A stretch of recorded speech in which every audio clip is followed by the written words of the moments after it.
And let's call the meeting to order. Please rise for the Pledge of Allegiance.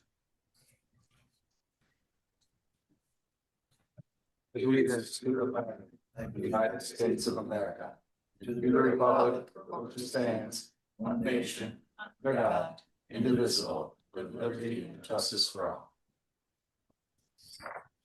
Roll call. Trustee Masek? Trustee Bluthart? Here. Trustee McNeil? Here. Trustee Martinez? Here. Trustee Pierce? Present.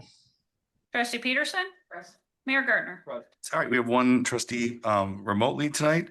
We have a couple acknowledgements. It is a couple acknowledgements this month, Disability Pride Month. It's also National Parks and Recreation Month. We also have Parks and Recreational Professionals Day, which is July 17th. And again, just want to thank everybody for their hard work on the 4th of July. It's a big undertaking and lots of moving parts, and the weather's iffy too. So I thank everybody for putting in all the time, and I've only heard good feedback so far. If you have something bad to say about it, call the administrator. Public comments? Jennifer Drinka? Hello. I just wanted to say really quickly that I'm really sorry that at the last meeting, I left right before it was my time to shine. I thought that the board had already voted under your consent agenda. You were talking about developer fees. And so I listened to the police chief because I was interested, and then I waved bye-bye and went to my improv group. So I just want to say, I'm sorry I walked out on you. And I just want to say also that I'm really grateful that last year the village made me aware about the idea of updating our impact fee, which is something we hadn't done in at least 20 years. So it was the village, you'll see in your packet, that reached out to me to ask me for our updated fee. So I just feel like when you know more, it's good. And it's also okay to make a mistake, like leaving a meeting. And what matters most is what you do next. So I just wanted to say that. And I'm sorry I walked out on you. Thank you very much. Anyone else, Lori? All right. Any reports? All right. Next, we have the consent agenda. Is there any request to remove any of the items from the consent agenda? Possibly remove item 1 just because I shouldn't vote on that since I wasn't present for the meeting minutes. Otherwise, I'm fine with everything else. All right. Item number 1 is removed. Any other items? All right. So I am going to read these items. First is the approval. Number 2, approval of an ordinance amending section 10.14.14 of the Antioch Village Code regarding standards for EMB boards in the Village of Antioch. Second is approval of an ordinance amending section 1014-6 through 1014-8 of the Antioch Village Code regarding standards for signage in the Village of Antioch. And the fourth is approval of an ordinance amending 10-5-1 of the Antioch Village Code regarding taverns and brew pubs in the Village of Antioch. Do I have a motion and a second? So moved. Motion trustee Peterson, second trustee Bluthart. Roll call, please. Masek? Yes. Bluthart? Yes. McNeil? Yes. Martinez? Yes. Pierce? No. Peterson? Yes. Voting yes, motion carries. Item number 1 is approval of the June 24th, 2026 regular meeting minutes as presented. Do I have a motion and a second? So moved. Motion trustee Bluthart. Second. Second trustee Martinez. Roll call, please. Masek? Yes. Bluthart? Yes. McNeil? Abstain. Martinez? Yes. Pierce? Aye. Peterson? Yes. 5 voting yes, motion carries. On to the regular business. First item is consideration and approval of payments of accounts payable as prepared by staff in the amount of $500,972.28. Do I have a motion and a second? So moved. Motion trustee Peterson, Second. second trustee McNeil. Any discussion? Roll call, please. Masek? Yes. Bluthart? Yes. McNeil? Yes. Martinez? Yes. Pierce? Aye. Peterson? Yes. 6 voting yes, motion carries. Next is consideration and approval of an ordinance approving the grant of a flagpole easement to command services in the Village of Antioch, Illinois. This is at the corner of Depot, right by the park. Do I have a motion and a second? So moved. Motion trustee Bluthart, second trustee Martinez. Roll call, please.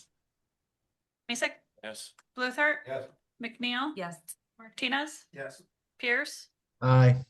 Peterson? Yes. 6 voting yes, motion carries. Next item is consideration and approval of a resolution authorizing and approving the purchase of services from Permar Security Services for the Village of Antioch, Illinois for the Sequoia Creek Park. Do I have a motion and a second?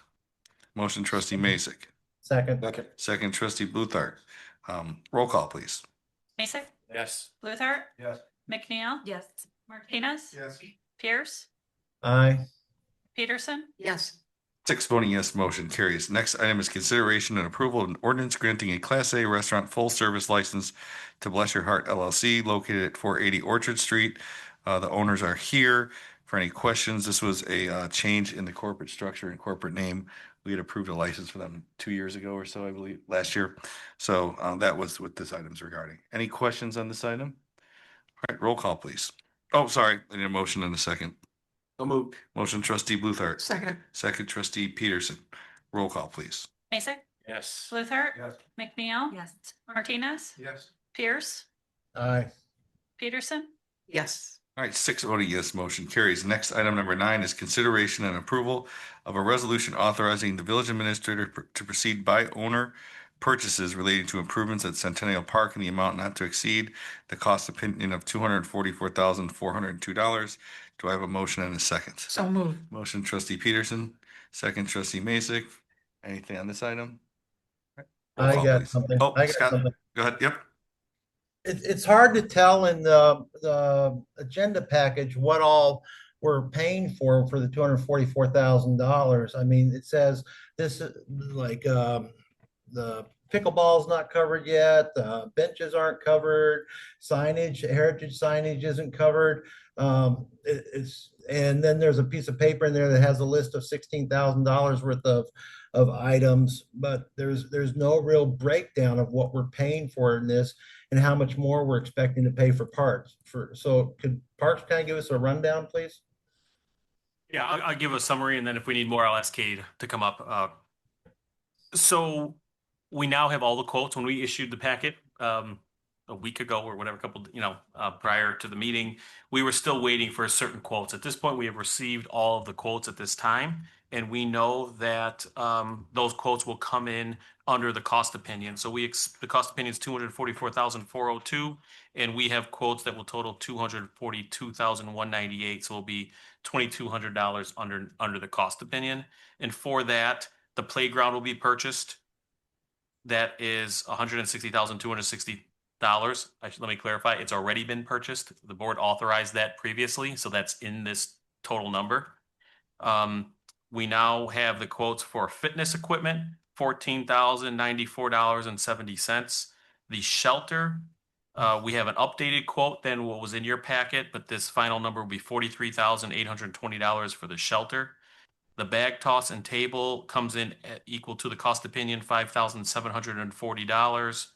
The bench, the trash cans, and the court material will be $16,634. And the interpretive sign is $1,650. That equals a total of $242,198.70. Does that answer your question, Trustee Pierce, or do you need more details than that? It's a start, but what else are we expecting to be spending money on there to go forward? Well, so the total project's valued at Trail and the total project's valued at 1.3 million. Tonight, all we're asking for, these were specific items that we need to buy outside of our general contractor. So that's all we're asking for this evening, and we're within that cost opinion. But we can give you a bigger update in terms of where we are with the playground. That we have large lead time on that item as well as several of these, which is why we're bringing it now. And there's quite a bit of work still to be done. So I'd ask Director Kotlowski to elaborate more if we need more, or even Dennis if you need more detail than that. all right, thank you. I'm good. Did I get a motion and second on that one? Yes. Okay. All right, roll call, please. Mason, Yes. Luther, Yes. McNeil, Yes. Martinez, Yes. Pierce, Yes. Peterson, Yes. All right, 6 voting yes, motion carries. Administrators report. I just want to thank everybody. Thank you to staff, all the departments, the elected officials, all the support, intergovernmental agencies for the 4th of July. Thank you. Well done to the team. Reminder that our next quarterly meeting, let me just say that was my first time attending the Antioch 4th of July. It's really an impressive event, and I really enjoyed my time and my family and everybody out there. So thank you. Reminder that the next strategic quarterly meeting will be July 17th here in this room. We'll start at noon with some food and then kick off the business of the meeting at 12:30. But please be here at noon if you can, or let us know if you can't, if you haven't already. Update on the facade rebate program. I just wanted to close the loop on a prior discussion here at the board. Staff has informed Toasties that they did not qualify for the facade rebate program based on our previous discussion. So want this body to understand that they've already been advised of that. They understood why they didn't qualify. Staff has found 3 versions of this program over the years. And so we were following the one that was codified in the municipal code, but there were 2 other iterations of that program, either through resolution or otherwise. So what we're going to do is kind of take the best of all 3 of those versions, bring it back to the board as a proposed facade rebate program that we would then codify and have in the municipal code. So it's easy for everyone to understand. And so we'll bring it down to one single version. You did a great job for AI. Yeah, that sounds good. Yep. And that's all I have. Thank you. All right, thank you. We have village clerk, any report? All right, any trustee reports? Trustee Peterson. I just want to say thank you to our staff for what they did for the entire 4th of July event. I'm going to call it an event because there were so many moving parts and so many things that happened. But from the police to Public Works to the Parks Department, I don't know how you did it, but there were a lot of people here and you did a wonderful job. So thank you. We do crowd estimates. No, there's no way. Well, not with Placer anymore. I would say that was out of all the parades the biggest. I mean, it's usually a little sparse down by the high school. That was 20 deep the whole way. So It's crazy. yeah. All right. Well, that's good news. Any other trustee reports? If not, I'll entertain a motion to adjourn the regular business meeting. So moved. Second. Motion trustee Bluthart, second trustee Peterson. All in favor? Aye. Any opposed? All right, this meeting is adjourned at 6:47, and we're just gonna roll right into the next one. So I'm gonna call this committee of the whole meeting to order. Roll call, please. Trustee Masek? Trustee Bluthart? Here. Trustee McNeil? Here. Trustee Martinez? Here. Trustee Pierce? Present. Trustee Peterson? Mayor Gertner? Brett. No mayoral report other than it was a day of meeting with our local officials, our elected officials. This morning, met with Brad Schneider with 30 other mayors from Lake County. Reason we were late, we were meeting with our state senator, Wilcox. So they're all coming to Antioch and reaching out to us to hear what we have going on. So I think the police chief will be with the Representative Schneider tomorrow. And I will report that all 30 towns reported the same challenges with staffing at a law enforcement level. It's not only a local but a nationwide thing that everybody's going through a little bit. So, public comment? Any public comment here? All right.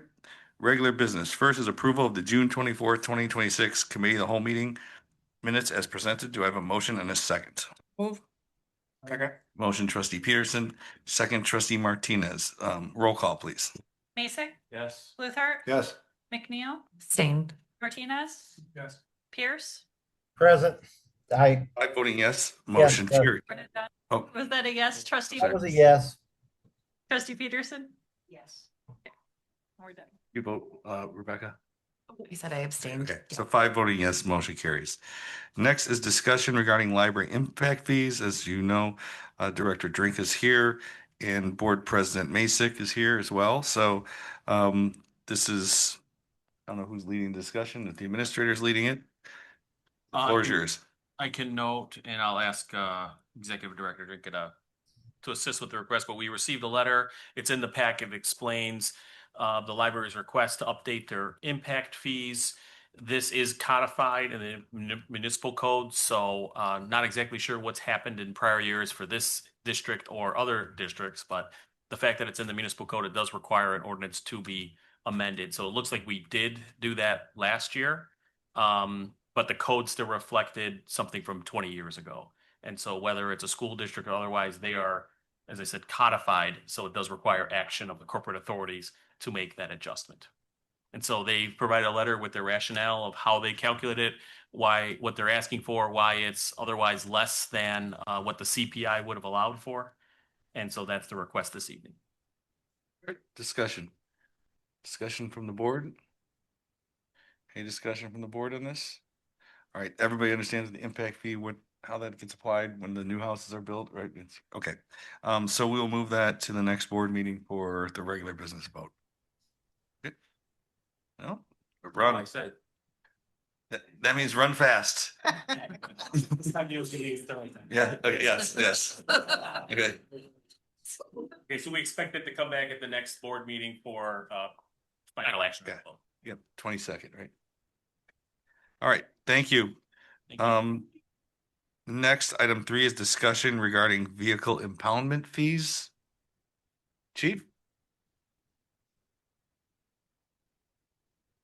Good evening and thank you, Mayor. So very briefly, this is an amendment to an existing ordinance that's been in place for a number of years.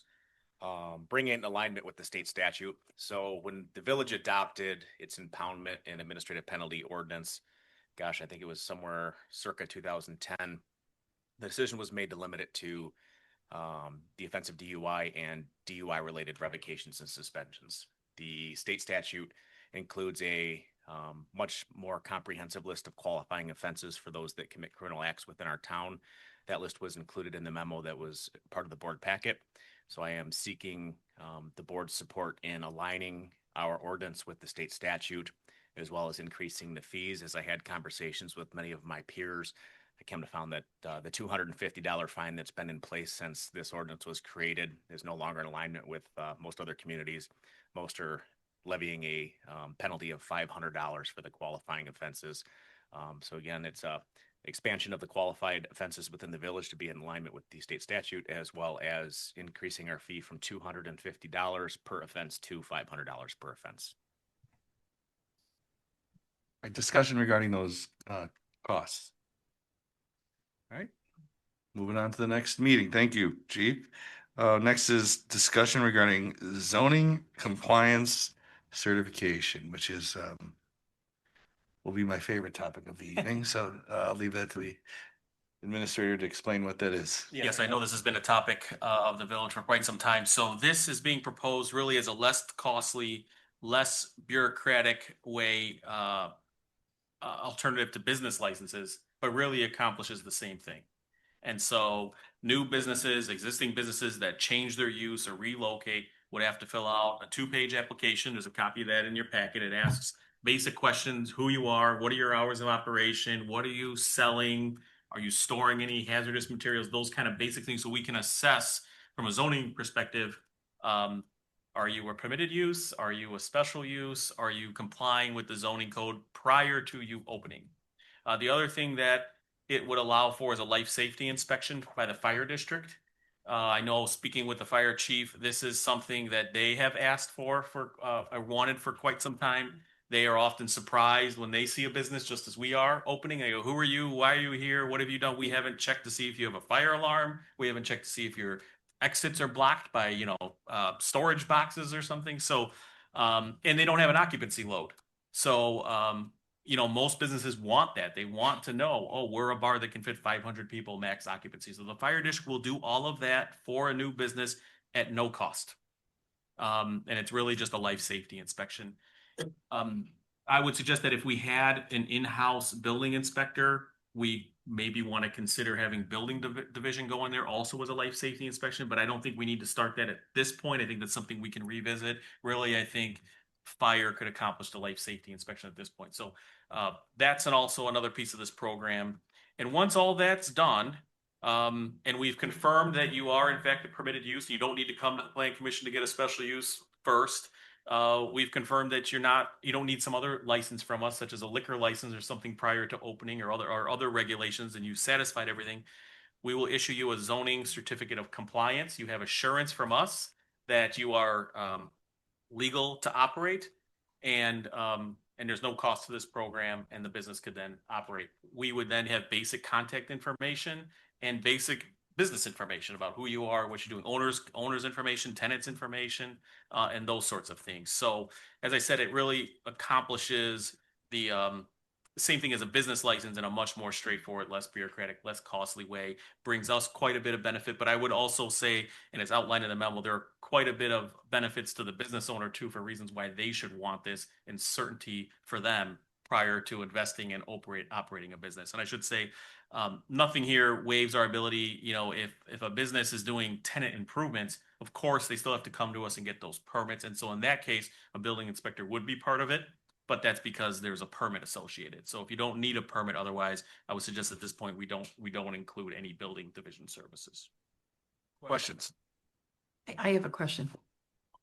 If, Right. I'm sorry, Go ahead. if they, need to remodel on and do something with this building, they're required to get permits, correct? Correct. Okay. Yeah, so that still is in place. Okay. Absolutely. What are the consequences of not getting the permit? I mean, will there be penalties or enforcement measures in here if a business does open up without getting this certificate? I mean, will that be spelled out in this ordinance or will it not? So I mean, Yeah. would we be able to shut them down somehow if they don't follow this or? Yeah, so one, without a certificate of occupant, they wouldn't have a certificate of occupancy, so they wouldn't be allowed to occupy the building. But otherwise, without a specific penalty for this provision, there are general penalties in our municipal code and our zoning code that if you violate any section of that code, there's a general fine. And then of course, we'd also have adjudication and those types of avenues of recourse as well. But the biggest thing is you don't have occupancy permit to inhabit the building and begin your operation. So we could shut Are them. you able to red tag it then? Yeah, that's Okay, what we yeah, do. okay. Yeah. Perfect, thank you. Just had a question about the fire department. If we did put that in there, would you give the business owners or prospective business owners like a checklist of things? Because I know I have to do that with my business too, and it's helpful because sometimes things change and I don't know that I need an exit sign in the bathroom that's, yay big. So that might be helpful if we decide to go that route so that they're not failing and failing, just. Yeah, and we don't want that. And this is not about surprises. So absolutely. And really it's going to mirror right now the fire district does annual inspection of every business at no cost. It used to be $50, but they have recently eliminated that fee entirely. And so it would mirror that same inspection. Okay, it's just at the beginning. But it's at the Okay. beginning, and I do believe they have a checklist of what they will go through. So I will work with the fire chief and make sure we deliver that as part of the application packet. They know, yeah, Yep. okay. One more. Yep. Existing businesses that aren't moving or doing anything else, this does not cover, correct? No. Is there anything that we can do to get those businesses registered under this same program? Because I mean, the way I'm reading it, it's only if it's a new business or they're changing or moving. Locating, correct. But, it's probably a small amount of our businesses that actually do that in a few-year period. So all the existing businesses, they're grandfathered out of this until they do one of those? Is there anything that we can do since it's, we're not charging for this or anything else, is there any way of doing so many a year to catch up type of a thing or some program in place that would get that information from existing businesses as well? Yeah, so I think I'll comment on that and then see if legal has anything. So I think just through what I'll call powers of persuasion, as I mentioned, the fire district does an annual inspection to every business anyhow. So maybe we could piggyback off that program and at that time say, fill out this 2-page application. The fire district's going to do their thing anyhow, but now we've gotten some basic business information. So I think we could do that. I don't know if we could compel them to cooperate in that way, because I don't know that it'd be legislated in that manner. But I certainly think we could persuade them or ask them, yeah. And then beyond that, I don't know if we have a legal mechanism to go back. But I could certainly assure you that we'd be happy to do Yeah, I mean, that. looking at, legal, is there a problem with going back on this? I mean, because that's part of why we're trying to gather this information, so I'm just curious. Right. I mean, if we were to look at just equal application, right? I mean, if we put a provision in there allowing for it, that'd be permissible as long as we do it for everybody and establish standards and, we just don't single out anything, that'd be fine. But I mean, it just depends on how anything would be drafted. So we can bring that back in a draft ordinance and. I'd love to see, I don't know what the other trustees feel They'll about tell you that, but I about- mean, the idea is to get as much information as we can. It'll tell a lot about the ones that refuse to do it. Yeah. Right? Yeah. It'll tell you a lot about that. Oh, office in Brotham. Yeah. Where's that? I'm still looking. All right, all right, any other discussion on that item? All right, we will move this along with the whatever, modifications, but this is, I can't say enough, long overdue. So, thank you for putting that on there. Next is discussion regarding Public Works Consulting Service. Thank you. Make sure. So this was included in the FY 27 budget. They have consulting services to assist with Public Works and Engineering Department. This is really a two-pronged approach. One is just from a resource capacity and workload perspective. There's quite a bit of work that Dennis and team accomplish, and this will be additional resources in that regard. But also, maybe more importantly, from my perspective, is it's also a management tool for me to help with my understanding and evaluation of the department. And I mean, like many businesses, you bring a consultant in to help understand what the operations are and what we're doing and how we can continually improve on those. And part of the thinking here that's consistent with our budgeting was that I got here and we had about 75 days or so to prepare a budget.